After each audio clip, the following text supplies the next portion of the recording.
Estamos de volta com o segundo bloco do Expressão Nacional. O assunto de hoje, transporte público urbano. Claro, nós estamos esperando a sua pergunta pelo 0800 6969 ou pelo e-mail expressãonacional@câmara.gov.br. Não esqueça de dizer quem você quer que responda a sua pergunta. Pode ser o secretário de Transporte do Ministério, o secretário do Ministério das Cidades, José Carlos Xavier, o deputado Gustavo Fruet, ou então lá no Salão Nobre, o deputado Jackson Barreto e também Nazareno Afonso, do Movimento Nacional pelo Direito ao Transporte Público. Secretário, fiquei devendo ao senhor um direito de resposta, digamos assim, ao deputado Jackson Barreto, por favor. Não, a tentativa aí é somar mesmo, entender melhor o problema. O objetivo do programa. Na realidade, o governo federal tem uma parcela de responsabilidade, nós assumimos isso, e a construção do Ministério das Cidades demonstra a preocupação do governo Lula com isso. A estruturação de programas como Bicicleta Brasil, como o Programa de Brasil Acessível de Acessibilidade, o Programa de Apoio ao Desenvolvimento dos Corredores, o subsídio que se dá hoje aos metrôs que são operados pelo governo federal, Recife, Belo Horizonte, o João Pessoa, que é um trem urbano, Natal e Maceió, são subsídios que o governo federal coloca num aspecto particular do transporte, mas que demonstra a preocupação que o governo federal tem com o transporte. Agora, a nossa preocupação central, Cláudia, deputado Fruet, é que as medidas podem se somar no sentido de redução dos custeios, mas se elas não vierem acompanhadas de uma reestruturação das redes, não vier acompanhada de uma integração de uso do solo, e isso não é competência do governo federal, integrar rede de transporte com o uso do solo, desenvolver planos diretores de transporte adequados, integrados aos planos de desenvolvimento.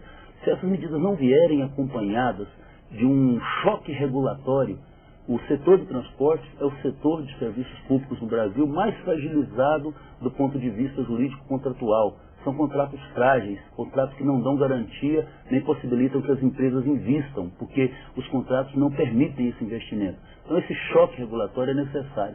Qualquer outra medida, o deputado sabe disso, que enfoque simplesmente o custeio, ela pode se perder no vazio. O que não significa que se deve abandonar as teses e as propostas colocadas pelo Fruet, pelo deputado Jackson Barreto e pelo MDT. Elas devem se somar, devem estar somadas, e o governo não está fechado na sala lá no Planalto, discutindo sozinho essas questões, porque seria uma invasão até de competência. Nós estamos discutindo com os prefeitos. Os prefeitos que fazem um esforço de trazer também os governadores, que ainda não entraram na discussão, para que nós equacionemos isso. E as medidas que estão sendo tomadas pelos municípios são bem-vindas, reduzindo o ISS, elas podem ser saudáveis para os sistemas, apesar de que ainda não propiciaram redução de tarifas. A tarifa em todos esses lugares, elas aumentaram talvez num ritmo menor, justamente porque medidas estruturantes não acompanharam a aplicação dessas medidas. Nazareno, deixa eu fazer uma pergunta. O secretário admitiu a questão de que a passagem, além de cara, enfim, quem paga o prejuízo é o usuário.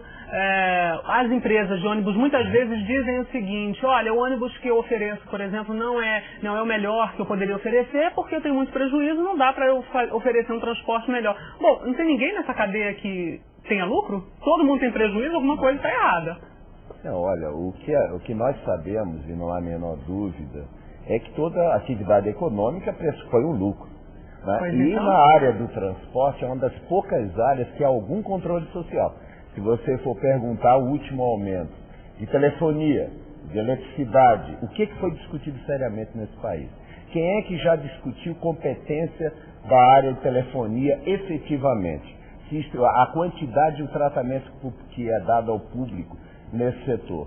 O que nós colocamos na nossa área, que para a nossa área é colocado claramente a técnica. Vamos resolver pela técnica. Na hora que nós resolvemos todos os problemas das prefeituras, todos os problemas de regulação, nós podemos ter um tratamento igual, por exemplo, revistas pornográficas no Brasil, que são liberadas de PIS/COFINS. E o nosso não temos nenhuma liberação desse tipo. Quer dizer, o que nos incomoda bastante no MDT é que tem de ser apontado pelo governo medidas efetivas para a qualidade e para o barateamento. Na qualidade, eu estou concordando com o grafite. veio, mas quanto ele vai receber? 300 milhões. Nós temos 600 milhões contingenciado do pró-transporte anual e que não é liberado. Nós temos 500 milhões do Fundo de Segurança no Trânsito contingenciados. Quer dizer, o que se investe em transporte? Quanto o BNDES, só esse ano, já financiou 2,5 bilhões para a indústria automobilística, quanto foi financiado efetivamente o transporte?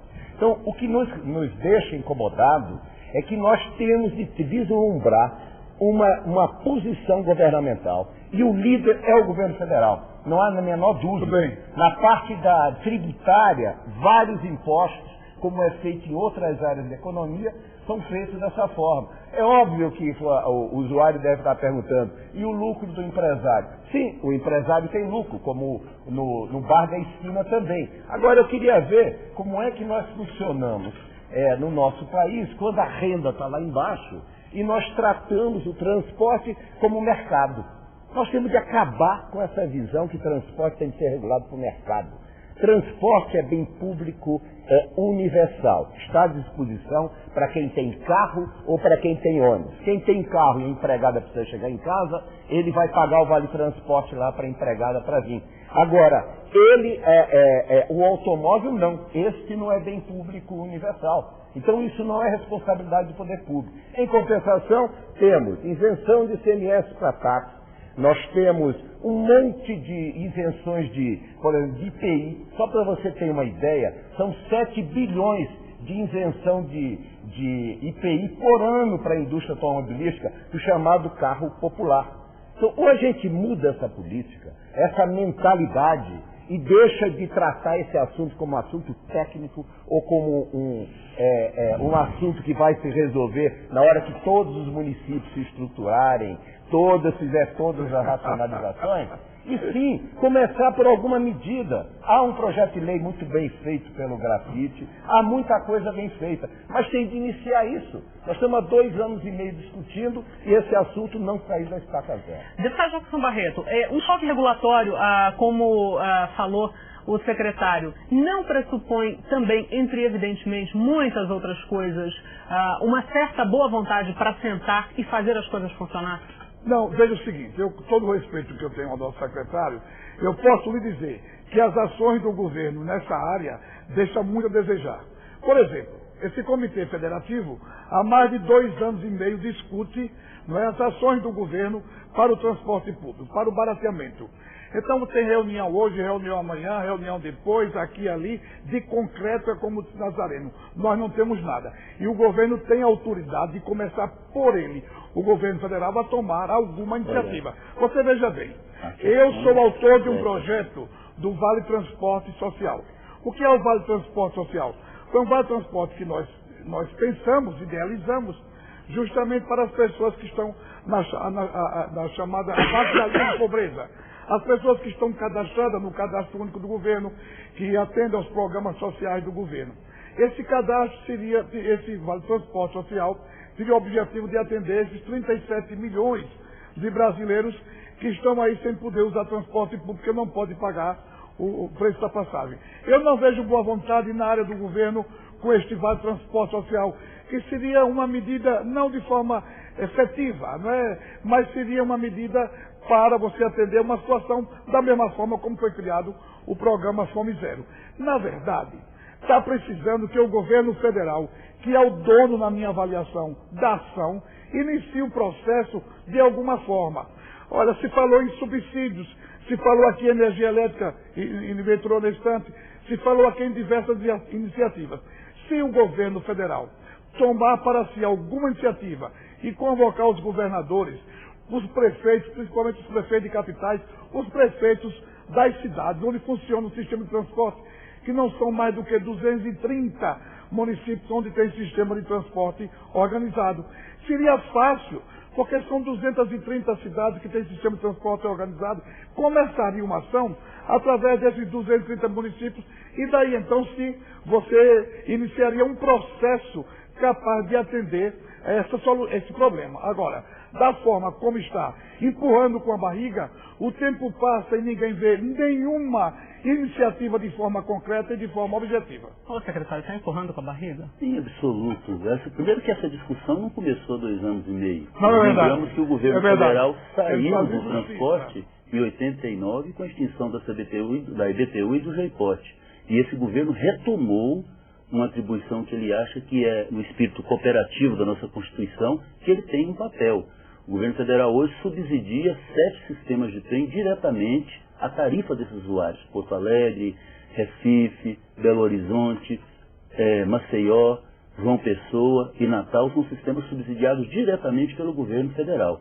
O governo federal passou 25% de tudo que é arrecadado com a CID aos municípios e aos estados, na expectativa de que esses recursos fossem oferecidos como contrapartida aos outros investimentos que o governo faz na questão do transporte público. Essa expectativa permanece de que os municípios apliquem os recursos que o governo federal repassou da CID no desenvolvimento das redes de transporte público. O governo federal está desenvolvendo, implantando uma política de acessibilidade, uma política de bicicletas, uma política nacional de transporte que apoia os municípios. O que eu quero reafirmar é o seguinte: a maior parcela de responsabilidade nessa questão, não vamos dizer maior parcela porque a gente está tratando de cooperação, mas uma parcela significativa, ela diz respeito à organização das redes e à forma com que essas redes são operadas e planejadas. Isso não significa que nós devemos esperar que as redes sejam planejadas, como disse o Nazareno, para depois tomar outro tipo de medida. O que precisa de ficar claro, eu quero obter aqui a compreensão que eu acho que do deputado Fruit, do deputado Jackson Barreto, do debatedor Nazareno, é de que apenas medidas de renúncia fiscal, de natureza renunciatória, elas não são suficientes para resolver o problema de transporte no Brasil. É importante que tenhamos organizados subsídios, mas é importante que estruturemos e que cada ente federado assuma essas responsabilidades. O Nazareno colocou. Temos política para automóvel nas cidades. Quem define o viário das cidades? Não é o governo federal. Quem define que uma determinada via tem que ter uma pista exclusiva e não está, via de regra, definindo isso? Não é o governo federal. Nem poderia ser. A Constituição não permite que o governo federal vá lá no município tomar decisões sobre a organização dos serviços. Então, essa responsabilidade, nós assumimos a nossa parte, no espírito cooperativo, que o governo federal deve apoiar os municípios e está efetivamente apoiando através de programas do AGU, do Orçamento Geral da União. Estamos financiando o corredor Tiradentes em São Paulo. 32 quilômetros de faixa exclusiva, um governo do PSDB, um governo do partido do deputado Gustavo Fruit, que recebe lá em São Paulo 250 milhões do governo federal num projeto de 500 milhões. Estamos financiando o metrô de Salvador, o metrô de Fortaleza, a ampliação do metrô de Belo Horizonte e do metrô de Recife. Se isso não são ações concretas de um governo preocupado com o desenvolvimento urbano e preocupado com o desenvolvimento das redes de transporte, é porque alguma coisa está sendo fora do lugar, está sendo colocada de uma forma equivocada. Deputado Fruit, quando o secretário fala que os entes federados precisam assumir as suas responsabilidades, enfim, para que se comece a resolver os problemas, qual é a dificuldade ou o problema do Estado, do município, assumirem as suas responsabilidades? Qual é a dificuldade? Boa parte já assumiu.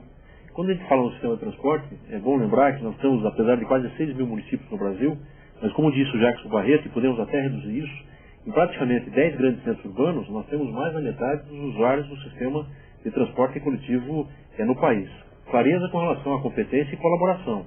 Sempre lembrando que os municípios dão a concessão, boa parte do sistema é operado pelo setor privado, mas boa parte da infraestrutura, ela depende de investimentos públicos, em especial do governo federal, investimentos pesados como esse que foi destacado. Lembrando também linhas de financiamento do BNDES, que até financia empreiteiras ou empresas que constroem ou investem em transporte coletivo no exterior, no caso do metrô, Venezuela e na Argentina, mas sempre lembrando que nós chegamos num ponto de saturação. Não basta simplesmente aumentar o preço da tarifa. Um exemplo, domingo em Curitiba se criou a domingueira, se reduziu a tarifa a R$1. Praticamente aumentou em 50% o número de usuários. Ou seja, a pessoa não usa o sistema porque não tem dinheiro. E chegou num ponto que só a redução tributária não será suficiente para reduzir. Ela pode evitar novos aumentos. Então nós temos que ter a cooperação, a questão municipal é importante, o transporte não é simplesmente colocar ônibus ou reduzir o tributo, é uma soma de fatores, mas essa lição de casa, ela está sendo feita em boa parte desses municípios. Há uma cultura hoje de mobilidade, há uma cultura hoje do sistema de transporte coletivo, mas nós temos que sair desse círculo vicioso. Aumentar a tarifa, redução de passageiro, redução de mobilidade, aumento de transporte alternativo. As pessoas não vão a pé de casa para o trabalho de bicicleta simplesmente porque querem fazer exercício físico. Fazem para não gastar na tarifa. Olha, esse dado é muito forte, de quase 35% de pessoas que deixam o sistema e de que em famílias de baixa renda o gasto acaba sendo maior com o transporte às vezes do que com a alimentação. Então nós temos que ter a estação local, mas nós temos questões objetivas que podem ser resolvidas. E uma delas é a redução da tributação, vinculada, se não com a redução da tarifa, mas tentando evitar que aumente. Senão nós vamos cair num círculo vicioso e numa eterna transferência da responsabilidade. Então deixar claro, a competência constitucional é do município, boa parte do sistema é gerenciado pelos municípios, mas a operação é pelo setor privado, mas quando se fala em infraestrutura, necessariamente linhas de financiamento e investimento direto, em especial por parte do governo federal. Bom, nós vamos fazer um rápido intervalo e depois a última parte do programa sobre transporte público urbano e as perguntas que você enviou. Não perca.